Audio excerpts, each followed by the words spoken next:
चीखना चिल्लाना नहीं चाहिए। हो सकता है कि पाकिस्तान से ये बात आती हो कि भारत को जो है कन्वर्ट कर लेंगे गजवाए हिंद, पर गजवाए हिंद करने की जरूरत ही नहीं पड़ेगी। कुछ सालों के अंदर वैसे ही उनकी पॉपुलेशन बढ़ जाएगी। आज इंग्लैंड और लंदन की स्थितियां देखते हो, शरीयत का कानून लंदन में लग रहा है, ऑस्ट्रेलिया में स्थितियां खराब हो गई है, जर्मनी में खराब हो गई। ये बहुत अच्छी स्ट्रेटेजी है इस्लाम की कि वो अपने एक्सेस पॉपुलेशन को दूसरे देशों में डेमोक्रेसी की आड़ में भेज देता है, बाद में वहां पे शरीयत का कानून लगवा देता है, लेकिन अरब कंट्री के अंदर कोई भी रेफ्यूजी नहीं रखा जाता है।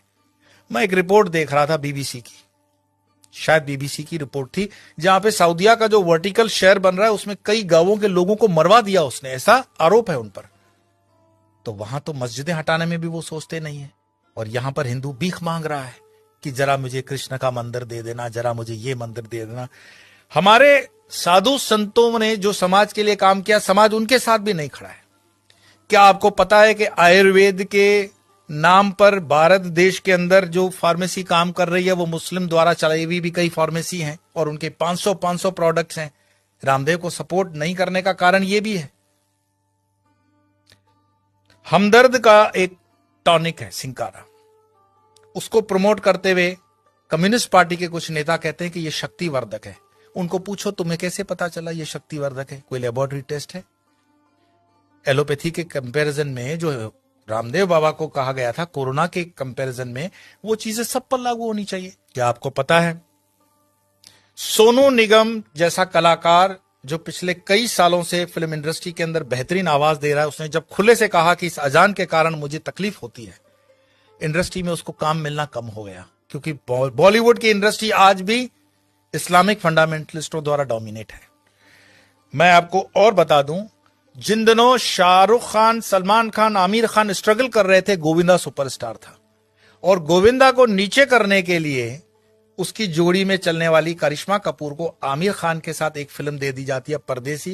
गोविंदा की जोड़ी को तोड़ा जाता है और उसके बाद उदय होता है सलमान खान, आमिर खान और शाहरुख खान का समय, क्योंकि इंडस्ट्री डोमिनेटेड है इस्लामिक लॉबी द्वारा। ऐसे कई मैं आपको उदाहरण दे सकता हूं, लेकिन मुख्य बात क्या है? क्या हमारे हिंदुस्तान में सारे मुसलमान खराब हैं? यह कहने का अर्थ नहीं है। हमारे हिंदुस्तान के अंदर आजम जी, प्रेम जी जैसे भी इंडस्ट्रियलिस्ट हैं विप्रो के, उन पर आरोप भले लगे कि वो मुसलमानों के हितों की ज्यादा सोचते हैं, हिंदुओं की नहीं, पर मैं इस पे नहीं जाऊंगा। परंतु यहां मुसलमान न सिर्फ बढ़ रहे हैं, सुख संपन्नता के साथ बढ़ रहे हैं, ऐसा उस रिपोर्ट में कहा गया है। तो दुखी कौन हो रहा है? दुखी हो रहा है हिंदू। हिंदू क्यों दुखी हो रहा है? क्योंकि वो कर्महीन होकर के जीना चाहता है और बेवजह की फालतू चीजों में वो अटका हुआ है।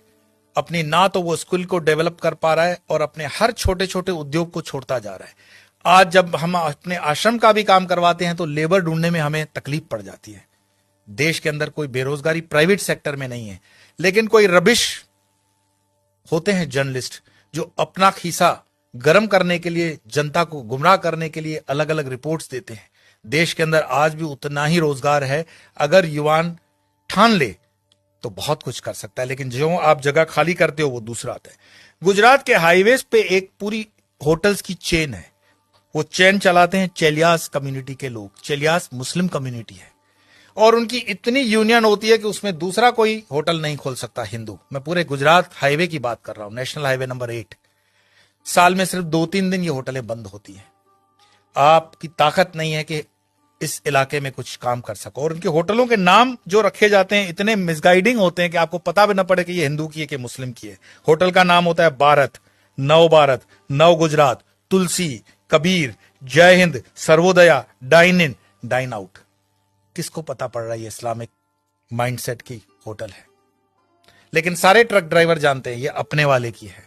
लेकिन हिंदू को इतना बुद्धि नहीं होता कि ये किस होटल में जा रहा है, क्या खा रहा है, क्योंकि जीवन भर हमने हलाल खाने के लिए ही ठेका ले रखा है। हिंदू को इतना स्वाभिमान नहीं है कि वो कह दे कि जो मैं खान पान खाता हूं तो मेरे प्रोडक्ट पर तुम लोग सात्विक, राजसिक या तामसिक का लेबल लगाओ। भाई सात्विक है तो उसको ऑरेंज कर दो, राजसिक है तो उसको लाल कर दो, तामसिक है तो उसको काला कर दो, वेजिटेरियन का ग्रीन तो है ही। हर चीज पे हलाल लगा हुआ है और हलाल का तुम्हें मलाल भी नहीं है। तो कितने में तुम प्याज लहसुन को मत खाओ, लेकिन ये हलाल खाते हुए तुम्हारे बच्चे जो हैं क्या बन रहे हैं?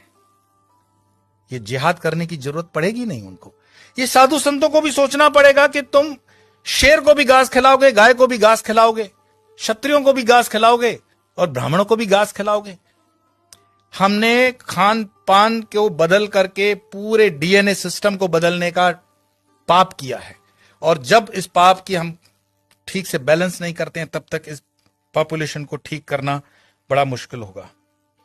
एक इंसान, ये वीडियो समाप्त करने से पहले मैं बता रहा हूं, एक इंसान जिसने अलीगढ़ मुस्लिम यूनिवर्सिटी का स्थापना किया था, सर सैयद, उसने सिर्फ ख्वाब देखा था पाकिस्तान बनाने का, कि एक ऐसा देश बन सकता है।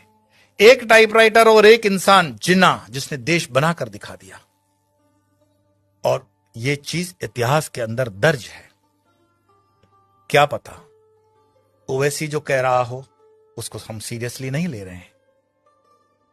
अगर शाहबानू केस कोर्ट का इधर उधर हो सकता है तो राम मंदिर का केस भी राहुल गांधी तो बोले थे कि हम कर देंगे, ऐसा उन पर आरोप है, प्रमोद जी ने लगाया था। हिंदुओं को जागना पड़ेगा। कोई शंकराचार्य फिर से आए ना आए इसकी कोई गारंटी नहीं है।